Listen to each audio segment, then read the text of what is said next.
Hola, ¿cómo están? ¿Están escuchando Armario de Cuentos?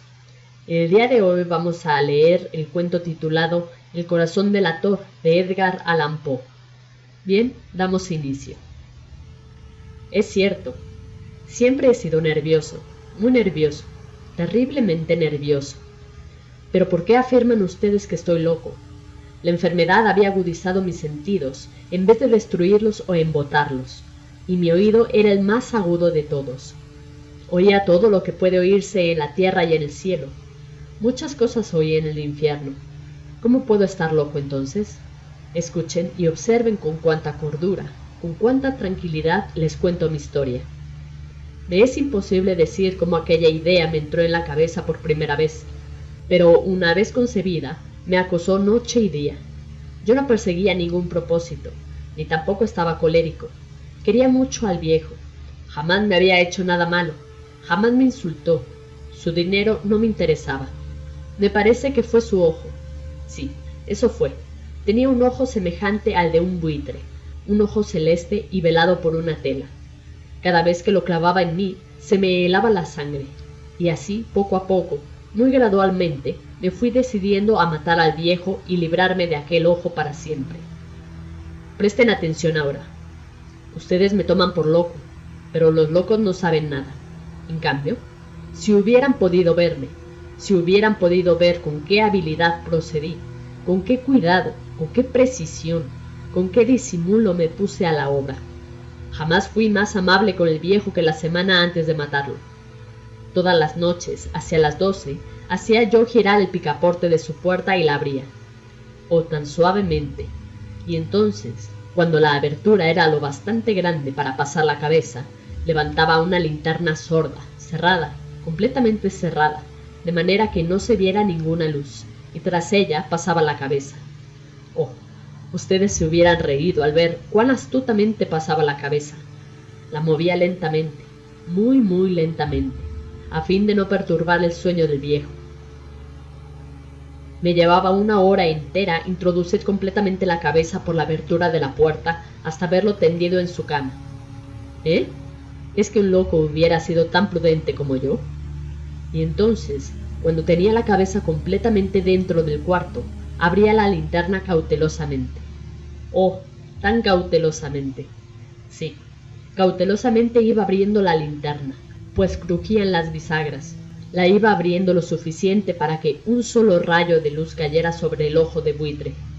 Y esto lo hice durante 6 largas noches, cada noche a las 12. Pero siempre encontré el ojo cerrado, y por eso me era imposible cumplir mi obra, porque no era el viejo quien me irritaba, sino el mal de ojo. Y por la mañana, apenas iniciado el día, entraba sin miedo en su habitación y le hablaba resueltamente, llamándolo por su nombre con voz cordial y preguntándole cómo había pasado la noche. Ya ven ustedes que tendría que haber sido un viejo muy astuto para sospechar que todas las noches, justamente a las 12, iba yo a mirarlo mientras dormía. Al llegar la 8ª noche, procedí con mayor cautela que de costumbre al abrir la puerta. El minutero de un reloj se mueve con más rapidez de lo que se movía mi mano.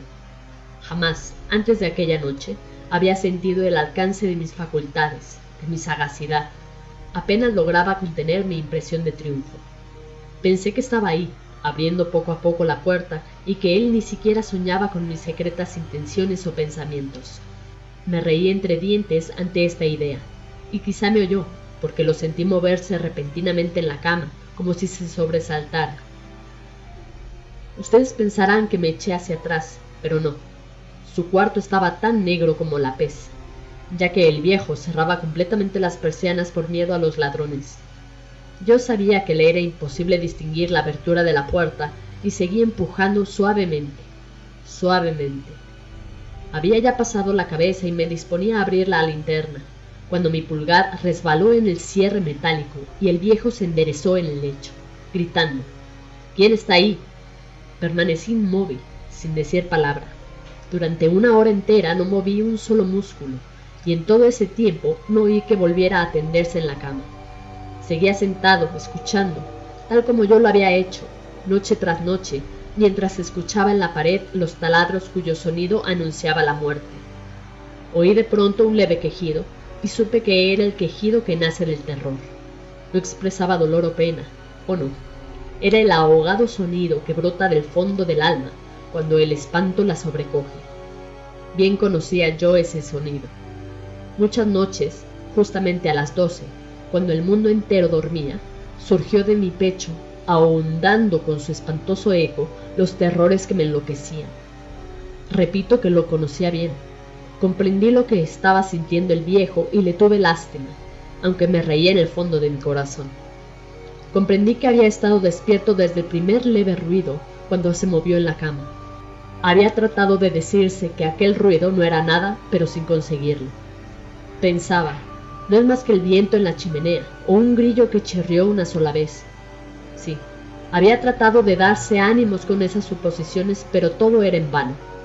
Todo era en vano porque la muerte se había aproximado a él, deslizándose furtiva y envolvía a su víctima. Y la fúnebre influencia de aquella sombra impredecible era la que lo movía a sentir, aunque no podía verla ni oírla, a sentir la presencia de mi cabeza dentro de la habitación. Después de haber esperado largo tiempo, con toda paciencia, sin oír que volviera a acostarse, resolví abrir una pequeñísima ranura en la linterna. Así lo hice. No pueden imaginarse ustedes con qué cuidado, con qué inmenso cuidado, hasta que un fino rayo de luz, semejante al hilo de la araña, brotó de la ranura y cayó de lleno sobre el ojo de buitre. Estaba abierto de par en par, y yo empecé a enfurecerme mientras lo miraba. Lo vi con toda claridad, de un azul apagado y con aquella horrible tela que me helaba hasta el tuétano, pero no podía ver nada de la cara o del cuerpo del viejo, pues, como movido por un instinto, había orientado el haz de luz exactamente hacia el punto maldito. ¿No les he dicho ya que lo toman erradamente por locura es sólo una excesiva agudez de los sentidos? En aquel momento llegó a mis oídos un resonar apagado y presuroso, como el que podría ser un reloj envuelto en algodón. Aquel sonido también me era familiar, era el latir del corazón del viejo. Aumentó aún más mi furia, tal como el redoblar de un tambor estimula el coraje de un soldado. Pero incluso entonces me contuve y seguí callado. Apenas se respiraba. Sostenía la linterna de modo que no se moviera, tratando de mantener con toda la firmeza posible el haz de luz sobre el ojo.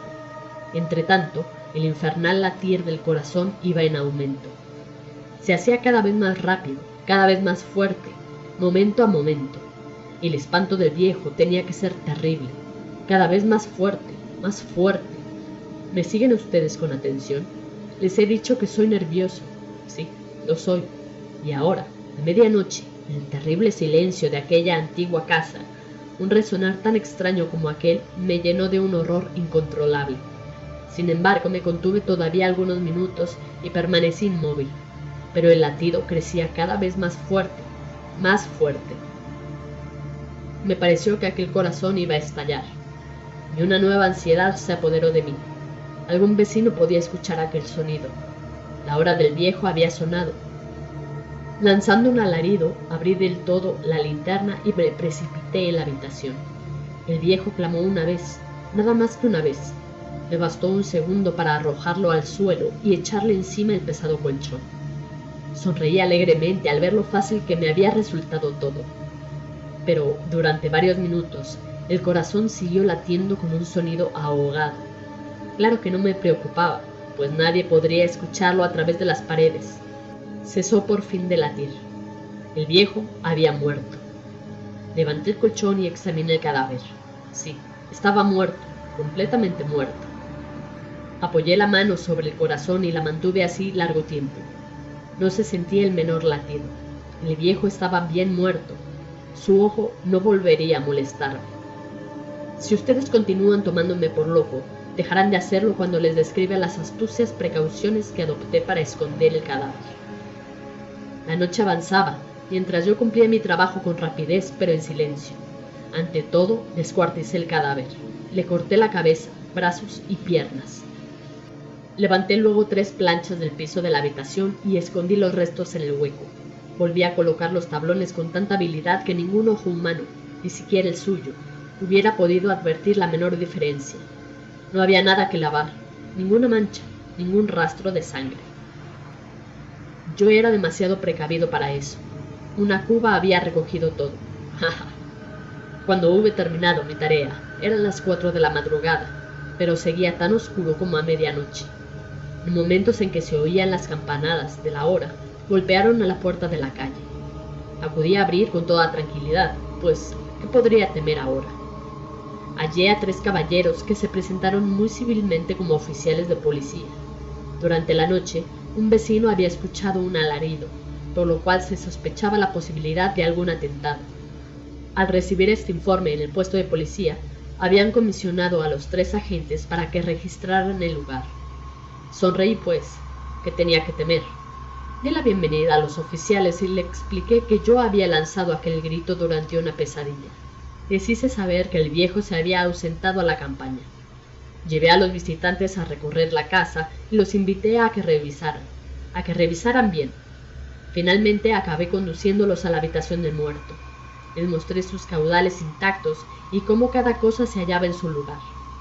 En el entusiasmo de mis confidencias, traje sillas a la habitación y pedí a los 3 caballeros que descansaran allí de su fatiga, mientras yo mismo, con la audacia de mi perfecto triunfo, colocaba mi silla en el exacto punto bajo el cual reposaba el cadáver de mi víctima. Los oficiales se sentían satisfechos. Mis modales los habían convencido. Por mi parte, me hallaba perfectamente cómodo. Sentáronse y hablaron de cosas comunes, mientras yo les contestaba con animación. Mas al cabo de un rato empecé a notar que me ponía pálido y deseé que se marchara. Me dolía la cabeza y creía percibir un zumbido en los oídos, pero los policías continuaban sentados y charlando.